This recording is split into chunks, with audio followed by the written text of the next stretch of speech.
I'm hoping that most of you are seeing that as well. A lot of the advertisers who are advertising on 99 acres, what they're telling us is that though the volume of responses has reduced, but the quality has improved. They're seeing better qualified audiences, they're seeing better conversion rates, and that's very, very nice to know. So today we're all gathered here to basically discuss that what if transactions are back, if consumer demand is inching back, what are the best ways to actually communicate and engage with the audience? There are a lot of questions that we've got from the trade, which I'm sure today with Sherin and Parikshit and Rahul, we'll be able to get certain answers for. So without too much, I will not keep you from the experts really to share their views with us. A very, very warm welcome to Sherin. Sherin Dogra heads marketing for Emaar India.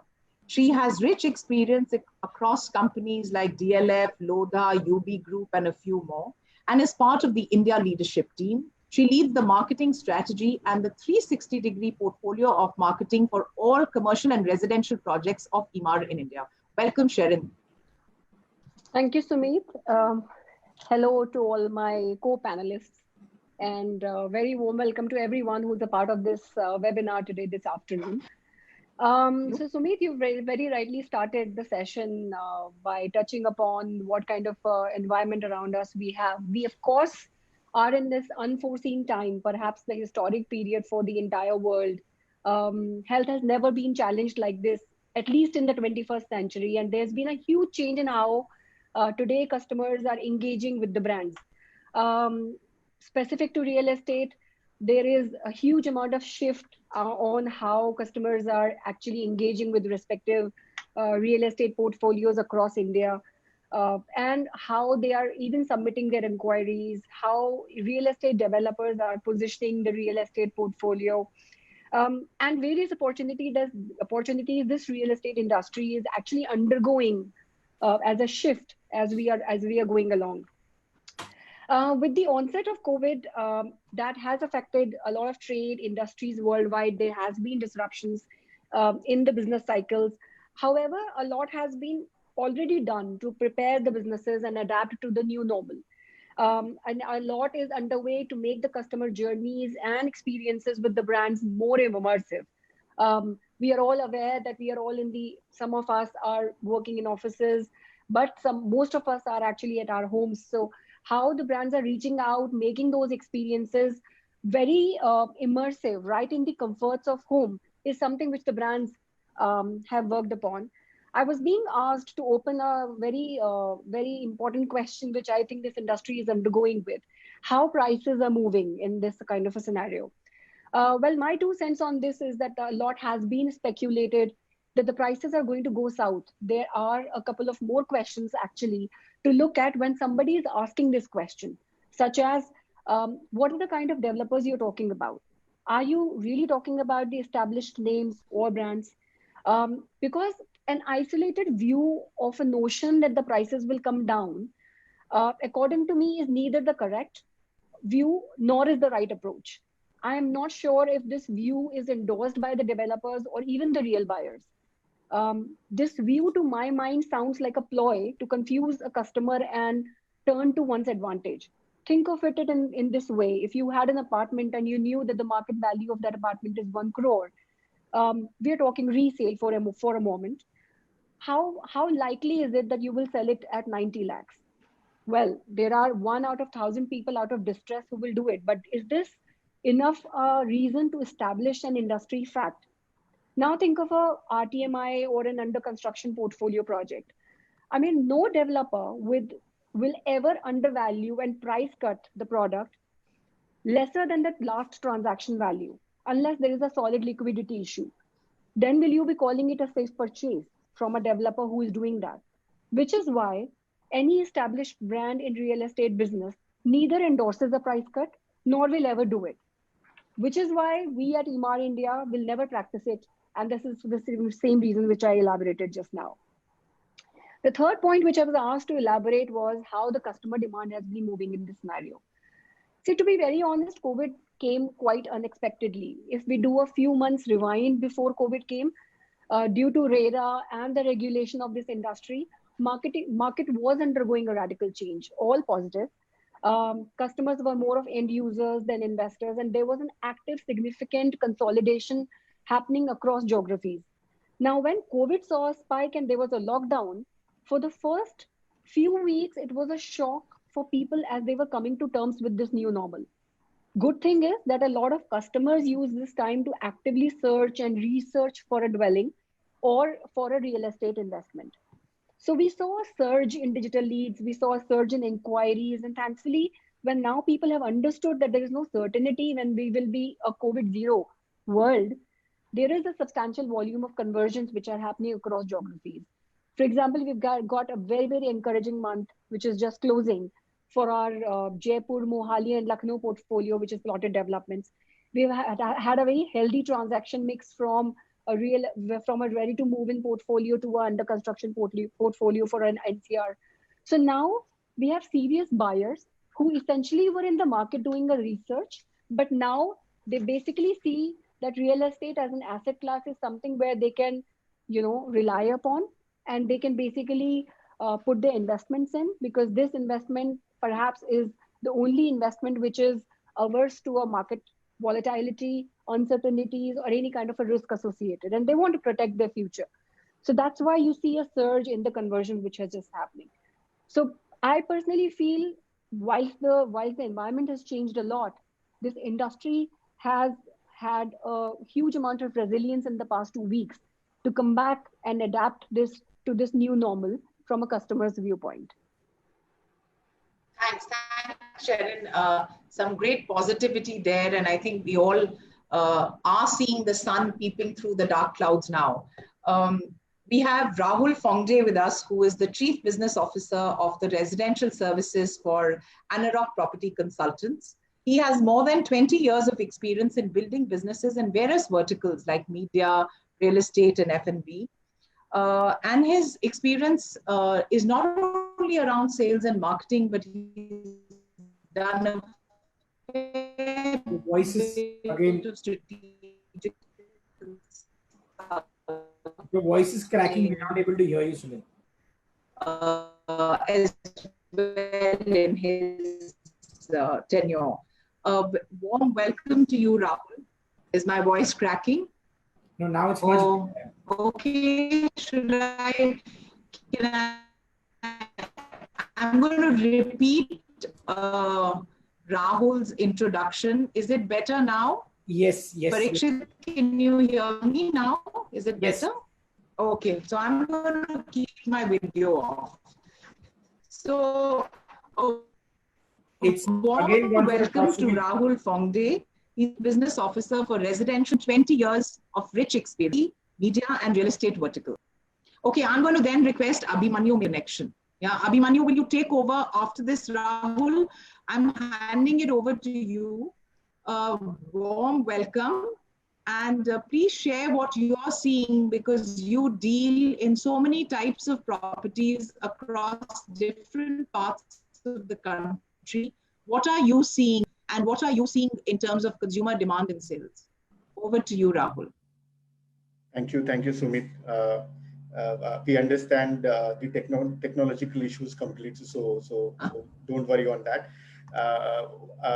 Firstly, thank you very much for inviting on this panel, and because it's being briefed that it's going to be a B2B, wherein we have people from real estate fraternity, media agency. So thank you very much. I will try my best to impart as much knowledge as possible, which will mutually benefit both of us to grow the business and drive transactions and brand saliency for all of us. I think the question probably Sumit was on and off. I'll just paraphrase what my understanding.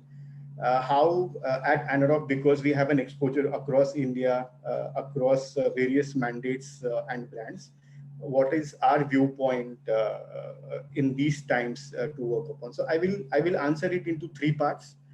Number one is that yes, these are all very interesting and tough times. Nobody has expected doing that. Having said that, this has established us as a new normal. many of the fundamental behavior changes had happened as a customer. Two parts. Number one is because for the last 45 days or something, we are stuck in a house. People are realizing the importance of the home, because they're exposed to the space constraint, the family staying together, also the kind of living conditions which you are in, the cracks, the leakages, the services and everything is getting exposed because we are 24/7 locked down in our residence. And hence, there is an emerging need and a serious discussion in terms of, hey, I need to have a better residence on that front. So people who have been considering of buying residence, they are rethinking their decision in terms of, should I be buying into a smaller typology, or should I be actually thinking of a larger typology? And I will support what Sharon, which she mentioned earlier, that that end use serious buyers are more active nowadays. The second part, in terms of the millennials or the investor category, what has happened in the last 45 days or so, people who are not that serious as far as home buying is concerned, or looked at this category as an investment proposition, suddenly the alternate in terms of the stock market, in terms of the mutual funds, etc., got wiped off, or they're not that in terms of the return of investment is not that committal on that. And hence, purely in terms of the capital appreciation, the residences and homes have become more and more lucrative. This is also an alarming factor, as in these times, people who are staying on rent, they are more and more realizing the importance of having their own house, which is purely from the customer perspective. The third part, the fundamentals of physical meetings and physical visits to do any of the business, that itself has gone. While my interaction with many developers across India, that people are probably waiting for lockdown to open. Some of the cities are having semi-lockdown opens, which is being happening. But probably this is going to be the way of life. There could be a possibility that I may not encourage any of the active site visits happens, because if any of the affected person comes in, it may impact that my site or my project office might get quarantined. So the new way of engagement has been emerged is at digital.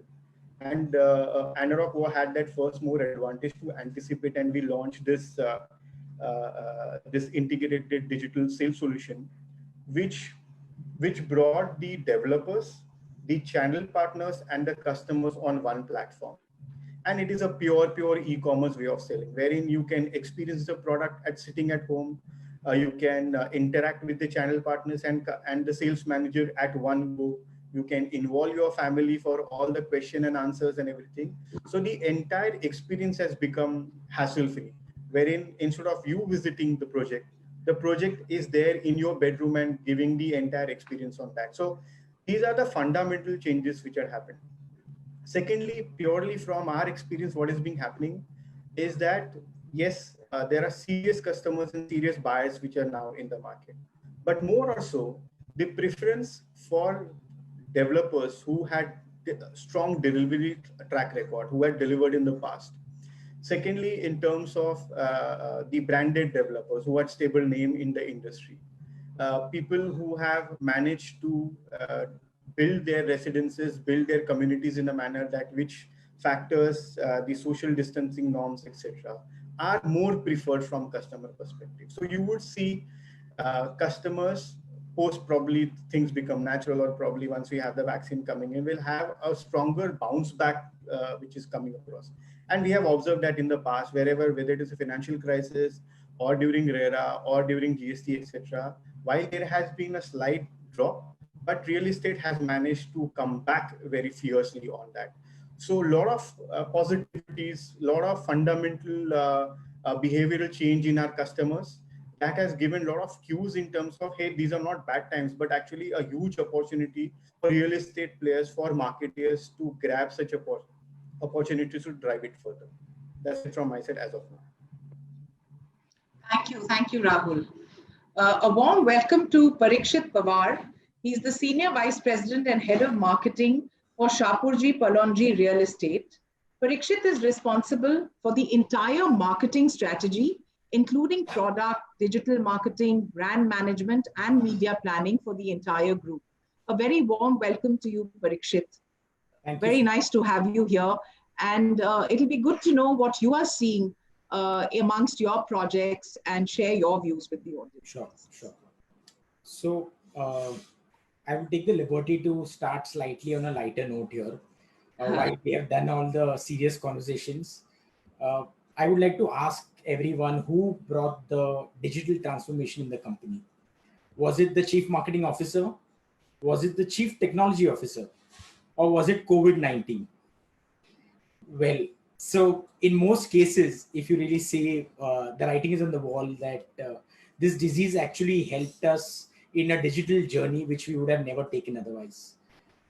If you really look at our current state, okay, what happened was that when the lockdown was announced, we were in a state of shock. Everybody was wondering, while all of us had our digital tools spread across, okay, somehow there was a need to aggregate everything together. Okay, so within few days or so, we managed to get a digital platform up and running, a proprietary tool which is called Vertiro, wherein we would be going in the next phase of development soon. Where not only paying of stamp duty, paying of registrations, everything we foresee that it will eventually move online. Okay, so that is the kind of readiness that we are looking at in terms of online. As far as the sentiments per se are concerned, you will see that unlike auto sector, which is clocking zero numbers, here developers are managing to sell hundreds of crores of inventory in this lockdown. Okay, so this brings out a very strong point that real estate is no more a luxury purchase, but a basic necessity. Okay, so sales, I would say, are least to the concern. If at all there is a concern, it's construction with the migration of workers.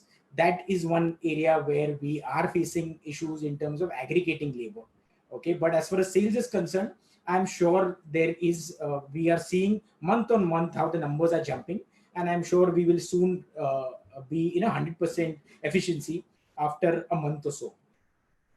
The other bit I would like to highlight is pricing. Now, as Sherin also mentioned, Rahul also mentioned, as far as large developers are concerned, they are not taking the pricing hit, because what they are doing in this time is a consumer is willing to talk to you if you have a strong brand, have a strong delivery track record. Okay, so that is what is working. Rather than moving your conversation towards price, we are moving the conversation towards brand and the delivery promise. So I guess that is what we have seen so far. And overall, I'm sure at the real estate level, not only for us, even for smaller and mid-sized developers, while they are facing challenges, there is a silver lining and people are actually transacting, which itself is a testimony that the markets are going to change. That's about it. Thanks, Parikshit. I'm going to keep the video on, but if the voice cracks, I will put it off. Let me test it. So thank you. And it seems what we are seeing on the platform is something that you're echoing as well. Consumer demand seems to be coming back. More serious buyers seem to be in the market, and that's what we are noticing as well. A very, very important part of marketing is really the whole messaging, right? What and how do we message? And something that we've got from a lot of people in the audience, a lot of channel partners would like to know from you as to, you see, what is happening is they're saying in the real world, when the consumer now, when it comes to them, because they are very important influencers and facilitators in this whole buying journey. And when they are having to talk to customers and consumers in today's time, there is a trust deficit. How do they win over the consumer? Can we help them at this forum with some 3, 4, 5 pillars of communication that they can use basically to help them bridge that gap and have conversations with their prospective buyers or tenants? I think that will be very wonderful. Sherin, can I request you to take that? Sure. So Sumit, you are very right. In fact, the whole channel partner community becomes a large amount of influencing medium for this industry. And Needless to say that the importance of them understanding how to communicate with the customer becomes a very, very important aspect. Um, to that, the first point I would like to stress upon is that first, I think the whole carpet bombing approach and one size fits for all kind of an approach has to go. Now is the time when one has to look at what is your customer, who is your customer, and what does he need. Be very specific in your own data mining approach, in your own data analysis approach, as to if you had a data set of customers, what is it that they're looking for? Categorize them into various buckets, because you may be very surprised. I'm sure a lot of people do not do this exercise of understanding, okay, how many people are really looking for a ready to move in product? How many people are looking at an under construction product? We generally tend to get into a tendency of sending one standard communication to the entire data set, which is perhaps in this time is not the fitting approach. Third is that if you have done that data analysis and you've done that whole understanding of what is your customer looking for, whether it is a typology, whether it is a construction cycle, whether it is a payment flexibility, or whether it could be even a choice of inventory across geographies, across projects. If you categorize them into opportunity buckets and create a customized communication to address that, work very, very collaboratively with developers, because I think in today's time, if one thing we all as a developer community have done is to really understand that this is a challenging time. To be able to facilitate the customer's transactions, we've introduced various flexible payment options. So I think the channel partner community has to work very cohesively and very collaboratively with the developer to understand what opportunity bucket can be given what kind of a solution. So we have to work on the solution provider approach. And I think to educate the customer on the proposition, plus educating the customer on the strength of the company, the developer itself becomes a very, very important role, because as you rightly mentioned, there is a huge amount of trust deficit. Where is that trust deficit coming from? It comes from having a kind of a question on the deliveries, the question on the project. That is where the education on the developer, the strength of the developer comes in the place. So talk about the strength of the developer. I mean, think like Emaar India as one of the global brands. Obviously, our debt to equity ratio is very, very less, 0.4. What does it say? It says a huge amount of strength or the positivity to your investment. So things like these, if you make those rebuttal points and address to your customer, you will be able to address the concern which a customer might have. So I think it needs a very customized communication approach rather than one size fits for all communication strategy at this time. Thanks. Some lovely points there, Sherin. And we have about over 700 people who are listening to the webinar right now. We have close to about 500 on Zoom, and the webinar is also actually being broadcasted on Facebook Live, and we have quite a few viewers there. So I think very easy. She's given us some easy things. Let us not carpet bomb. Let's customize our communication according to various segments. And I think what is also wonderful to hear is that the developers are saying, we'll collaborate with you and help you in this journey, right? So I think collaboration is also a very, very important part. Parikshit, coming to you, there are two types of users, right? There is an end buyer, end user who's coming to buy his first or second home. And there are a lot of investors who come. And, we've kind of done some surveys in these times to find out what's happening, etc. And it seems that real estate is also the way, the fluidity of the capital markets is again making people wonder, that is real estate a good long-term investment? I'm not too sure how many investors are really coming in to the market now, but a little bit on that. And also, do you think that because the communication to the end user and the investor has to be slightly different, right? They're coming for very different objectives. So I think while Sherin gave us some very good points, could you kind of tell us a little bit about, if you're seeing investors, what should the communication pillars for an investor, broker, investor channel partner communication really be? Sure. So I would slightly extend the scope of the question to investor and end user. Because the reason I'm doing this is that it will slide the moment I juxtapose a end user versus a investor, you will know the stark differentiation in the communication. Firstly, I would start with the investor. Now, before we move to the investor, I would understand why is the investor moved away. Okay, today he's looking for a very simple answer. His question is whether is it the right time to invest in real estate. Okay, when the times were good in the early 2000s, late 2000s, he has made a lot of money. The returns have been staggering. Okay, things have changed now. In the last 3 or 4 years, either we have had negative returns, or for good developers, it has been barely static or marginal upside. Now, when an investor is looking today, he's not saying that he doesn't have money. He's choosing another asset class versus your real estate. Okay, so how do you go about pitching that? Now, today is the best time, I would say, to enter real estate as a category. Now, in our current campaign that we have just done, Shapoorji Palanji, what we have done is that we have actually built a docket for investors specifically. This docket is being passed on to our channel partners, our employees. The idea is that they should be able to get the same conviction across that the market is going to do well. Okay, how will they do that?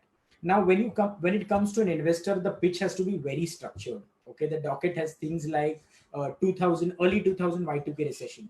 Okay, you can do some homework on that. How the category bounced back after that. What were the fiscal moves? What were the monetary changes, RBI rules, interest rate regulations? Same change you would see after 2008 when the recession hit. Okay, similar, RBI got into the picture, RBI changed, liquidity increase, all those things. At the end of it, you will see that after a year and a half or so, there comes an inflection point in real estate where the prices really go up. But when will you get that advantage of that inflection point? It is if you enter today. Okay, there are other things mentioned in that docket which also go about saying the changes in the current RBI policies. How are they benefiting the customer? How there is a complete migration of industries within India, how that will boost liquidity. Okay, there are multiple things that can be put across to an investor. The idea here is that you cater to his needs. Okay, he's a numbers guy. You have to put the numbers on the table and convince him. Okay, you have to fight for your pound of the flesh. You will have to tell them that why is when I say that with the versus a share market, how we are better, as Rahul said in the opening address, that you are being pegged against other asset classes. Here you have to actually give them the returns that share market has had. At the same time, in real estate, if you look at the long-term horizon, you will see that you will make far more money compared to the other asset classes. Okay. Having said that, when you talk to an end user, the pitch is completely different. In this time and age, at this current COVID times, he's going through a lot. He is highly emotional about this, about his home. Okay, he has realized that I need to buy that home anyhow as soon as the lockdown is over, or probably I don't want to stay on rent, whatever is the sentiment. Okay, for him, that is of prime importance. Having said that, you would have to sweeten the deal by giving him a rationale, probably a good offer, which will ease him into a purchase. Okay, so here, in the investor bucket, you're talking completely rational, and you're giving him and telling him why you should enter real estate now. And now is the right time if you want to make the long-term money. On the other side, to the investor, you are clearly telling him that this is an emotional purchase. I understand that we are here. You give a good trusted brand, and the brand is also giving you a good offer. That's how I look at the entire pitch. Sorry, I needed to unmute myself. Yeah, thanks, Parikshit. Thanks for that. Rahul, you know, as I was saying, we are hearing from advertisers that they are getting good quality responses today. So responses, while some of you have said that responses have increased, there are enough who are telling us that the volume has gone down, but the quality has really increased, and they're very happy advertising in these times. One of the surveys we did recently with the brokers and channel partners, we actually saw a whopping about, I think, 54 or 57% of them actually say that this is the time now where we will move to digital. And as Parikshit said also, that COVID-19 has enabled or pushing us in this direction. But one of the questions that's coming out from the audiences and is, when is the right time to advertise? Because it's the trade. They can't see revenue as one was seeing pre-COVID. It does cost money, and therefore, should we wait for better times? Is it better to advertise now? PLs are very, very effective now. But I think it'll be wonderful if you could actually tell us, because you do a fair bit of digital marketing across different kinds of properties as well. So a little bit on what are you seeing and some guidance to them as to when is the right time actually to advertise? Should they be waiting? Is it now? And what are you seeing in terms of your digital lead volumes and prices will kind of be very helpful.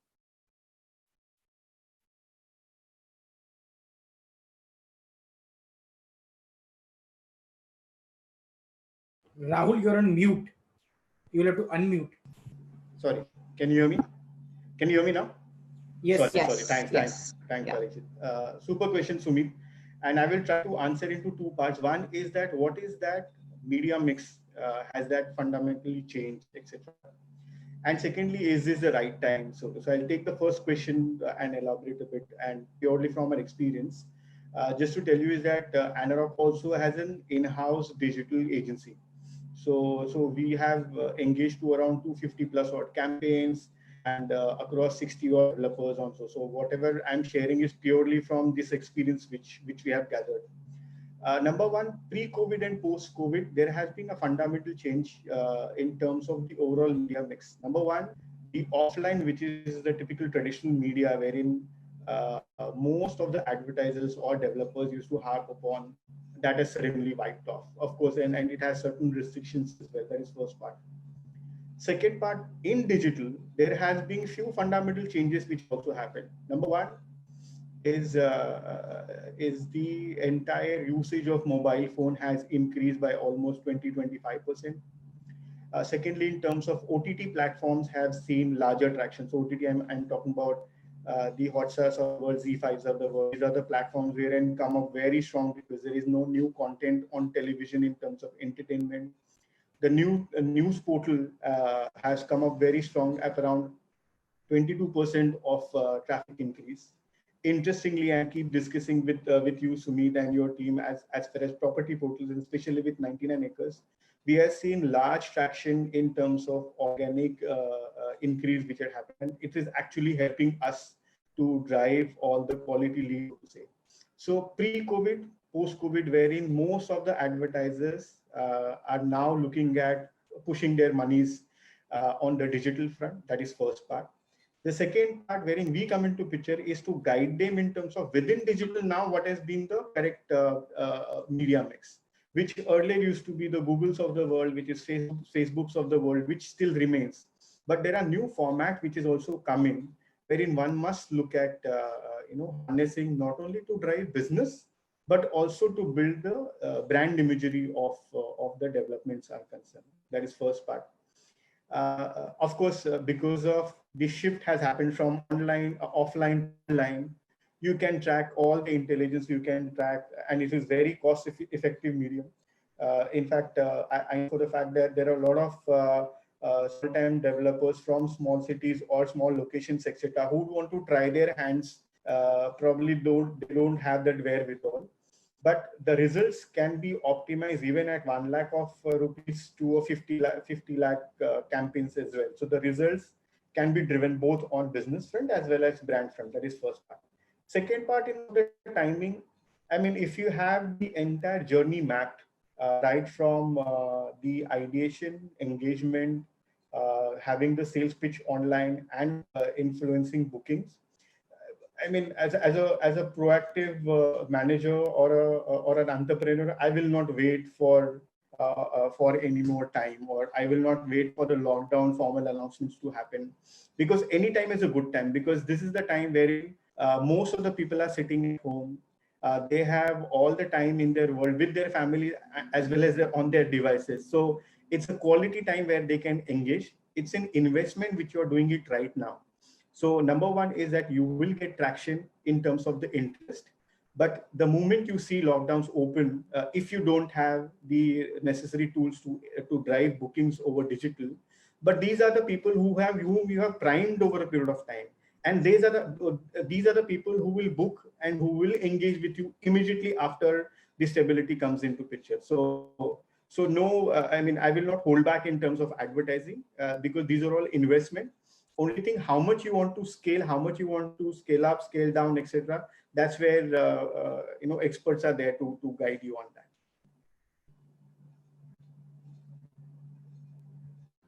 And a little bit, Rahul, on what kind of CPLs are you seeing? Are you seeing that your cost per leads have come down in these times? Because I think that's what people want to know as well. Oh, super question, Sumit, and probably most of the people in this audience will be considering, okay, fine, what about my money? How will I get the return? Correct. Trust me. Post this, in terms of the cost per lead, we have seen pre-COVID, post-COVID, there has been a drop up to 25 to 30% in terms of the cost per lead. So what does this mean? If I'm getting a lead at 100 rupees, now with the recalibration of my media campaigns on digital, I can get it at 70 rupees. That is first part. The second part is not just CPL, but also the qualification of these leads. The qualification is once you get the lead and once you inquire it, people are interested to move into the next bucket of qualified leads, wherein they can be primed further or invited for e-meetings or physical site visit. We have seen increase by at least 18% over there.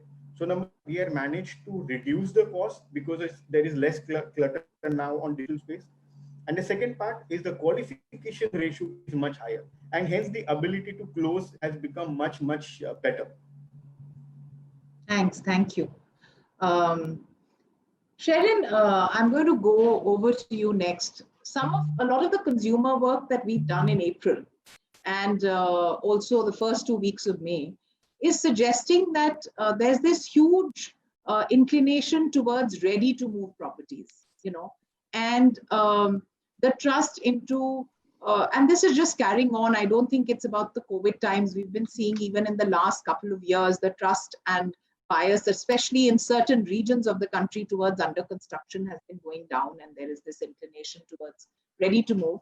But we're seeing a staggering above 70% kind of people, moving towards this.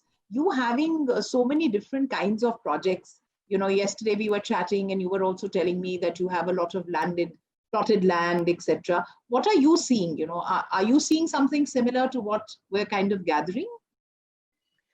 So, Sumit, basically under construction property, if I can just take a moment, basically what it gives you is the flexibility to pay.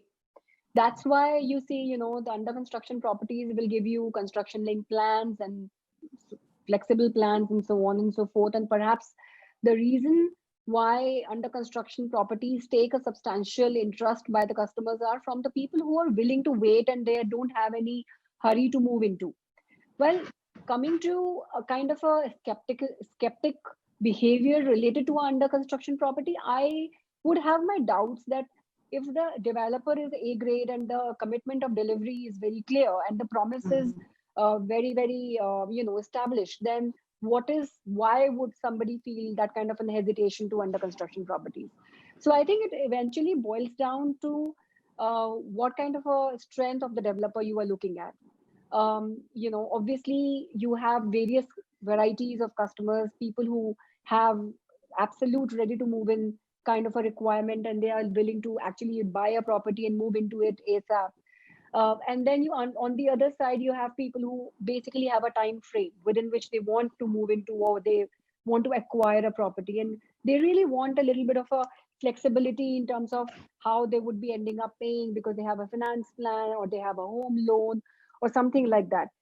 Well, we have a healthy mix for both. We have a ready to move in inventory at NCR. If I specifically talk about NCR as a region, we have a healthy mix of both RTMI and the under construction project. In fact, one of my under construction projects, which is Digi Homes at the Golf Course Extension Road.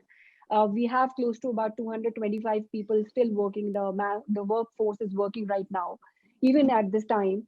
And I think one of the key things which we do for our customers in order to have a little bit of anxiety at curb is by sending them construction videos, sending them live feeds from the site. We keep them abreast on. We are absolutely on track. Even looking at this kind of a situation, there has been no lag seen for that project. So we keep sending these positive reinforcements to our customers to be able to have that kind of a faith and belief in them, and not really get worked up by any kind of an uncertainty environment has to provide. So I think under construction will always had its share because of the reasons I have enumerated, and it needs a conviction from the developer to keep engaging the audience, and also the promise from the developer that the commitment is there to stay, and the commitment will not be backed out on. And so you are seeing demand in your under construction projects? Absolutely. We have a fair share. I mean, even if I have to put a percentage to it, I really can't even go 60-40. We have almost 50% to under construction and ready to move in inventory. So I think we definitely, from Emaar India point of view, thankfully we have a mix of the entire project portfolio in such a way that both kind of customers are catered to. But we don't really see anything superseding the other. We see enough and more traction for both kind of categories. That's nice to know. I saw the team just conducted a poll with the audience on whether they're seeing better qualification rates, because we can hear that from all of you that the qualification rates have improved, and I think about 50 or 52% of them are saying that they're also witnessing the same. So that's nice to know. And nice to have these collaborative tools where we can interact, though we can't see you, but we can at least get your sentiments. Parikshit, one of the things we're hearing, and we're all working from our home, except the brave Sharon, who of course is in office, and she said they've already started going to work. So, and we're hearing that this work from home might be a reality in times to come, right? We've seen in media reports some large IT companies announcing how upwards of 50%, TCS saying 75% of my workforce can work from home. And therefore, one of the questions that I definitely have is what's going to happen to commercial demand? When we look at commercial properties, whether it's malls, which is the retailing space, or the office space, how do you see that is that going to get impacted? Are there certain segments where you feel the demand will go down or rise? It'll be nice to know your perspective on the commercial sector as well. Sure. It's a tough one, I would say. With the current things, the way things have shaped up, one thing I would like to say, there are a couple of ways this can actually span out. First one, if I have to say, whether are we reacting too soon?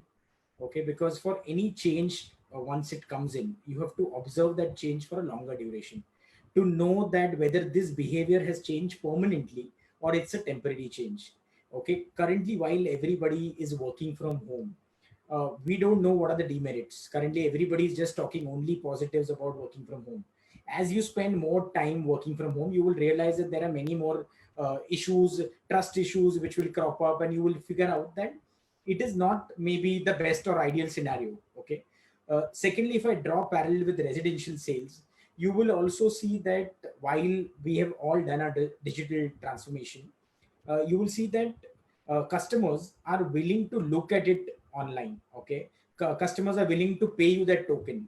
Ultimately, he's coming to your site office. Ultimately, he's confirming booking once he comes to site office. So the point here I'm trying to make is that it's a combination of virtual and real. Okay, that's when it actually works.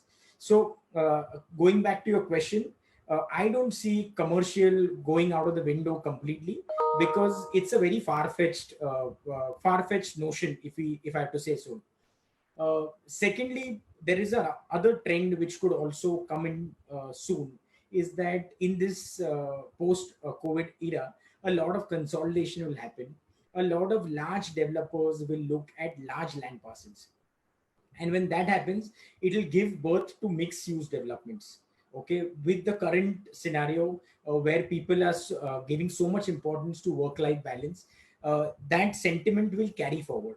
Okay, so people would prefer probably staying close to commercial assets or within the same development. You would see a lot of combo sales happening where commercial is bundled with residential. Okay, those kind of structurings are also possible. Okay, thirdly, last one is probably when tough times are there, you come up with the most amount of creativity. Okay, I foresee that some of these young developers probably would also tie up with tech giants, okay, and come up with virtual office spaces which could be rented online. Okay, so this would be a completely separate model where you talk about a 2D 3D interface, but it's a very far-fetched notion, but it is possible. A few days back, if I would have told you 60 days, all of us would have got locked into the house. You would have said no, because the chances are 0.1%. So while the chances are that, it just takes few things to happen and the zeros change, and it's 100% possibility. That's it. Great. And so rightly said, because every challenging situation does lead to certain opportunities. We all realign our plans, new types of products come out. We've been trying to do that also in 99 Acres, and all my conversations with the three of you yesterday, there's a lot that all of you have also in your companies kind of done. New platforms have been created. We in 99 Acres have also created interactive virtual reality tour as a demand coming from the consumers, because I think the best innovations are those which come from the consumer. And so virtual office is something that maybe will be wonderful to kind of look forward to. Rahul, coming to you, real estate is so local, right? Unlike jobs where maybe about 60-70% of the jobs are all across the top 6 metros in this country. In real estate, in the last couple of years, we're seeing a lot of development in both the metros as well as the non-metro towns. As far as the platform goes, though we saw that the non-metro segment was also hit, but the responses and the traffic loss that we saw in non-metro towns was lesser than that what we are witnessing in the metro towns.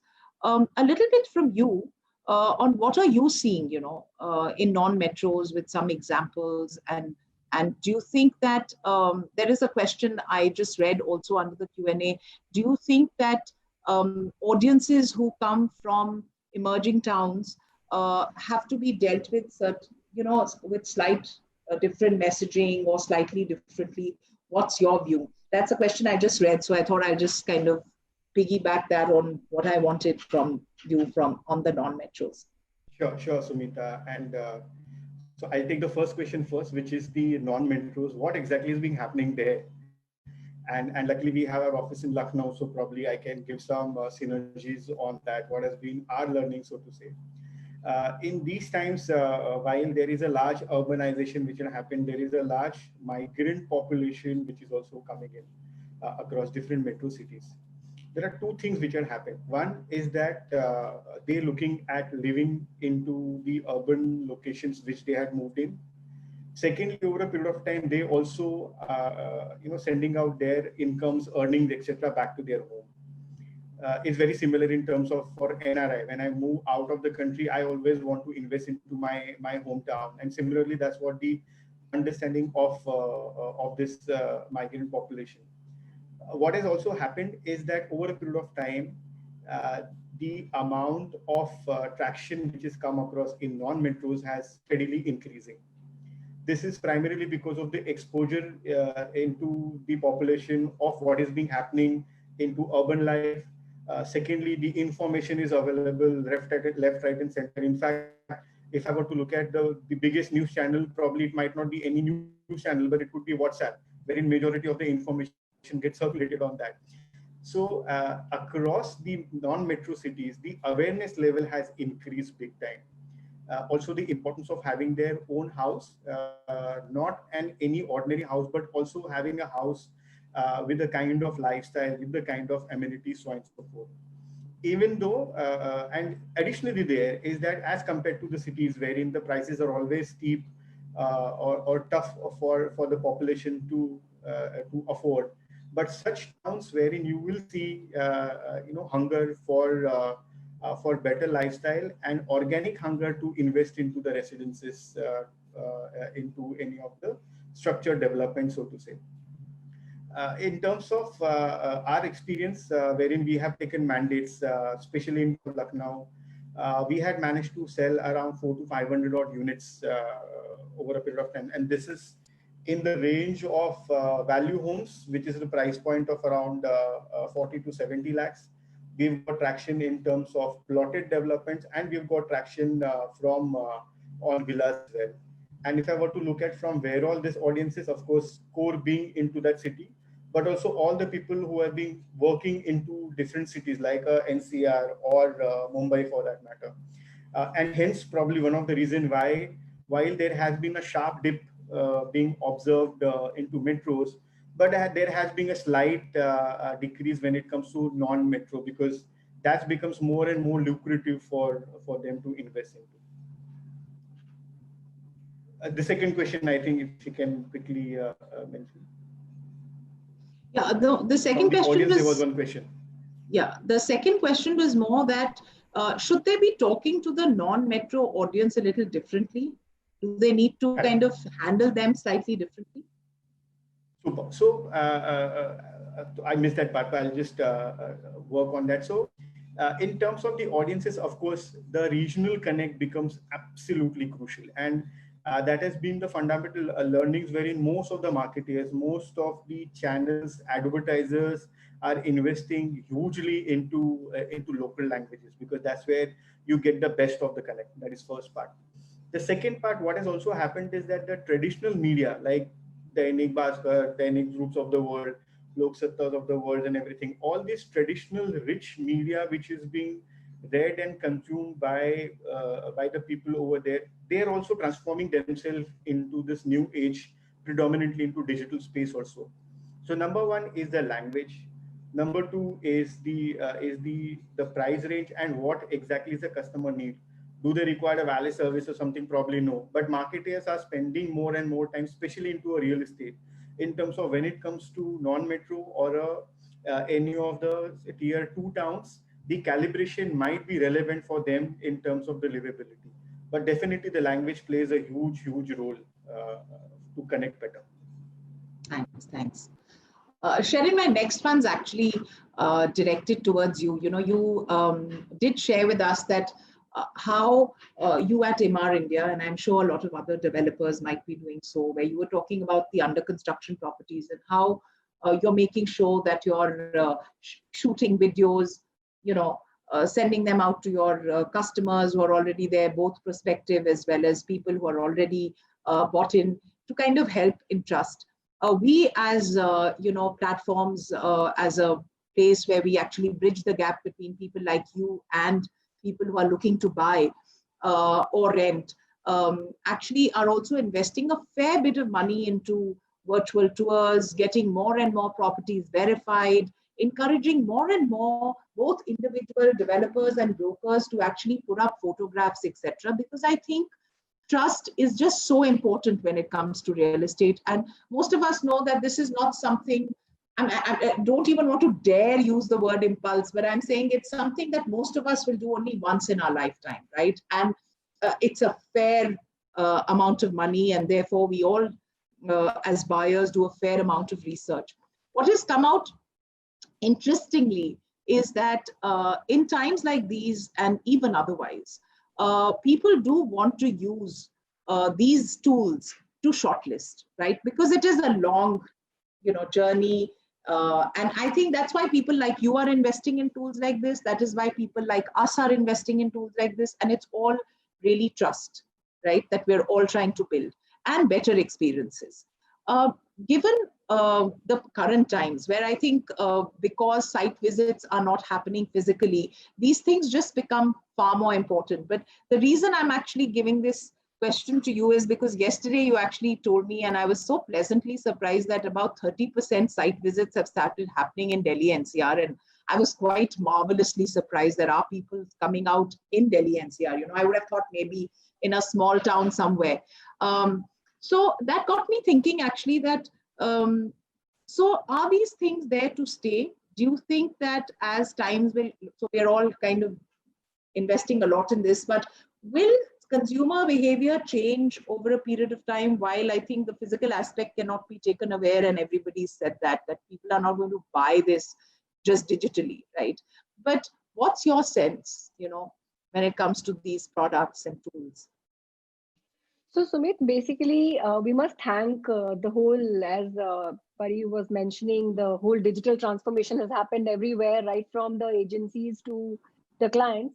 Thanks to the kind of content we have and the quality of content we have, the walkthroughs, the videos, the pictures, they make it easy and they make it very close to the site kind of an experience for the customer who's sitting at home. So somewhere down the line, I feel the whole gap of understanding a picture or going through a walkthrough has actually changed its shape and has improved a lot. So, the at-home site experience has perhaps taken 10x improvement, if I can put a number to it. Now look at a community which is NRI community that has been transacting, literally sitting not even in the same city, in the separate country. Historically, across real estate space, we've seen NRI transactions happening overseas for the property in any other country across the world. So it's not that the online transactions or online understanding of the product was never existing. It just has grown all the more, multi-fold higher given the kind of situations we are in. So look at it at this way, that we have had X amount of fraction of customer base, which is NRI, who has been very clued on the digital experiences and digital transactions. Then there is that kind of RI, resident Indians, or within the hyper local market, X amount of people who could not go to the site, were given these kind of high quality videos and drones and so on and so forth to explain the product. And they came to terms that, yes, this is what I really wanted to see. And my whole gap of the information has been filled by whatever experience I had. And the third is those kind of people who basically still love that look, feel, go, visit kind of an experience. So I feel if the NRI to RI conversions were about, say, 90-10, 10% NRI conversions and 90% RI conversions, eventually what you will see is that you will have at least 40% conversions is still coming from your online experiences. Because I think this whole period has taught one lesson to us, that, the whole digital immersion can be made in such a way that you can be literally transported to the site without having physically to go there. And that, I think, will give a bit of a upside to the conversions, even when the things come to normalcy. So if we were having a 10% digital conversion, which was NRI historically, and 90% of the physical site visits, I think it's still going to be 60-40. And I think that 30% upside is only thanks to COVID. So I feel that eventually you will still have a substantial number of people transacting online. Thanks. Parikshit, to you, we're all, the panel is of this view, and that when it comes to trusted brands, when it comes to that a lot of the trust, whether it is an under construction, whether it is asking for, deals, expecting a lot of price cut, the credibility of the builder, the reputation of the organization plays a very, very important role, right? If I look at the short term, in the short term, I think in today's time, cash is very, very important, and each of us in all of our businesses need to conserve it because it's going to be just very important. So we're all running our businesses nimbly. We're all demonstrating agility, and that's the call of the hour. But if I look at it from, say, a 1 year to a 1.5 year kind of a horizon, give it a slightly more longer term than just maybe the quarter. What are your views on, would a company like you be going back to investing in brand? Because today I'm assuming it's all performance marketing and lead generation. But what is it going to be, say, looking at a 8 to 16 month kind of a window? What are your views and how important is it? Sure. So the way I look at it is that at SP, brand trust has always been the basic pillar, okay, basic hygiene for us. That has been leveraged for like across 150 years. Whatever sales we talk about, we have seen uh, that customer is ultimately buying into the brand. Okay, to give you an example, be it say Pune or be it Gurugram. When we launched, we while the market was selling 250, 300 units, we crossed 500 units at the time of launch. And while we all marketers feel so great about our campaigns, we typically go back to the customers and ask, saying, "What have you bought into?" The customer had only one thing to say, that it is the brand transact. You switch to an OTT platform when you want to just switch off and go binge watching. So there you can use it as a brand medium and not as a performance medium. I Thanks, hope you have thanks. answered your question. Sharon, there's one to you where actually there are multiple people from different places in the audience who've directed this question to you, basically asking that you said in times like these, channel partners should collaboratively work with developers, and developers are there to help.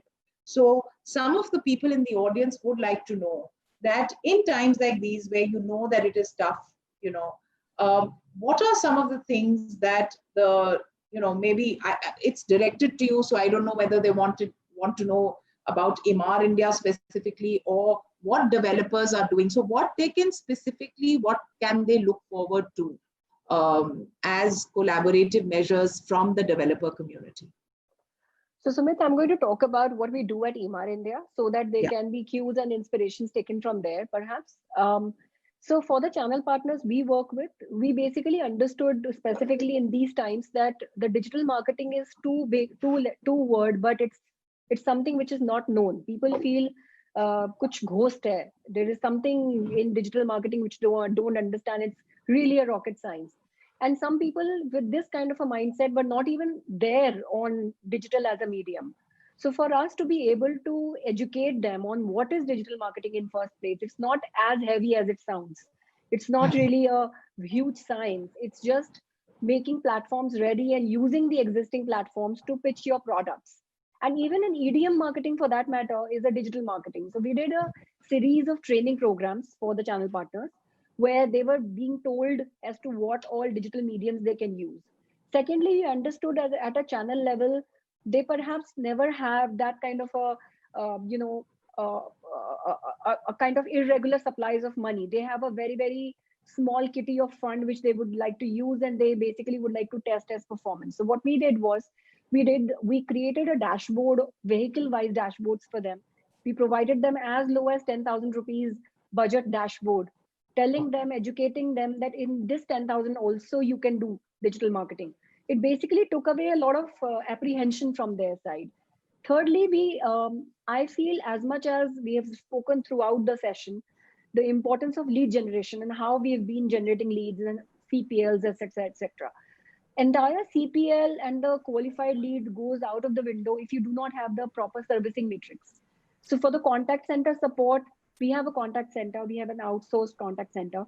We basically provided the services to the people who said, listen, I have a database of 5,000 people, but I do not have the wherewithal to reach them. Can you please call them on my behalf and do a bit of a pitching? So we, of course, did a data protection policy. We, of course, had a kind of an NDA that no lead pilferage will happen, but we extended call center support and services to them. Over and above that, we basically provided creative communication support, web templates to them. So it was a very cohesive and collaborative approach. And I think that is a message I would like to give to the entire community who's here, that, if you want this period and you feel that digital is a way to go, specifically in this period when you have limitations in physical site visits, physical meetings, to go back to the developer you are basically pitching, I mean, more than welcome. We have open arms for Emaar India should you want to reach out to us. But please reach out to the developer, make a very collaborative go-to-market plan, wherein invest in trainings, seed small monies, put more monies, lead servicing, make it a very, very important aspect to service the lead, and do a conjoint program instead of an isolated effort. I think that will yield a better result. Thanks. We're very, very close to close time, but I'm going to take the liberty of having one more question. Rahul, there's a question for you directed from Mr. Gaurav from Mumbai. And he asks, in the current scenario where budgets are tight, should one be focusing on customers who are in the discovery stage of their buying journey? Or should you pick the low-hanging fruit, which is customers who are about to close their transactions? And is there a way that you can target these two buckets digitally, is what he wants to know. Hi, Gaurav. Interesting question. I don't know which side I'm going to answer, whether I'm going to answer this from customer's angle or I'm going to answer it from the developer's angle. So I will try both the things. Number one is that I think what becomes crucial if I'm a developer or if I'm on the seller's side, primarily it becomes crucial that whether I'm doing a booking or whether I'm going to go for a lowest hanging fruit, the fundamental thing is that you are acting as a solution provider for that customer. So that it becomes crucial for you. In these times, of course, the desperation will be to crack that deal or to drive the booking, etc. But it is important that you provide a correct solution so that, because this is where real estate purchase is such, it's a lifelong, wherein whether he may not know in terms of who's that salesperson whom he bought the mobile phone, but he'll certainly remember that whom he bought his first home or a second home for.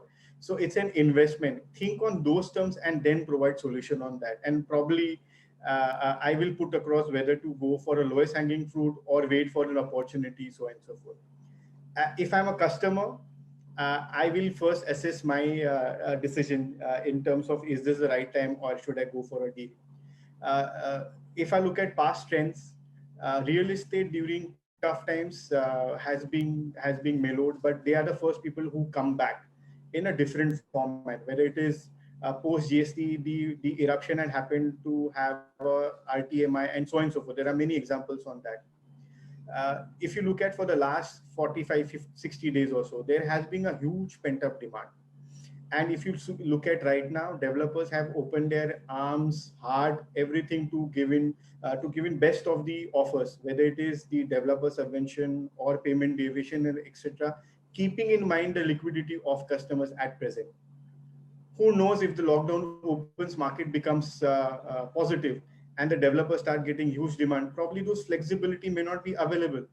And hence it becomes important that how you time it, your decision as a customer.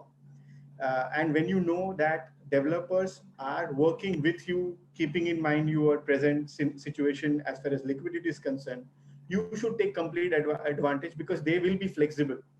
Probably once the market scenario bounce back, the flexibility may not be there. So keep those in mind while taking the decision, both from customer's mindset as well as from seller's mindset, so to say. Thank you. Thank you so much, Rahul. So I'm going to, with this, get this wonderful session to a close. And I think in my concluding remarks, all I can say is whether it's the developers, the channel partners, the brokers, us as platforms where we aggregate and bridge the gap between the consumer and the seller, it's time for collaboration. It's time for deeply working together. And I think everyone, all these three stakeholders are ready to be flexible, as you said, ready to help each other. The silver lining in the dark cloud is already peeping out. We can hear that people are doing crores of businesses, bookings are coming, site visits have started. For us, we can see traffic and response coming back. So let's all make the most of these times. Let's really innovate, collaborate, and get out the best. And from 99 Acres side, I would really like to thank all of you. And also, you know, on behalf of the team, say that we are more than happy to, though we constantly keep having training programs for all advertisers, the entire community. But in times like these, if any of you feel that we need to have sessions for you to tell you how to work, you know, utilize the site better, use the site better, we would be more than happy to do so. So please feel free to write to us or to your sales managers, whoever manages your accounts, and we're there. And together, I think all three of us will surpass this and be victorious. So thank you all so much. I also want to thank Amit and Abhimanyu, Umang and Nupur and my team, who have really relentlessly worked to put this webinar in place. And without them, I don't think I could have ever managed. So thank you all, and bye-bye. Thank you. Thank you so much. Thanks. Have a great weekend.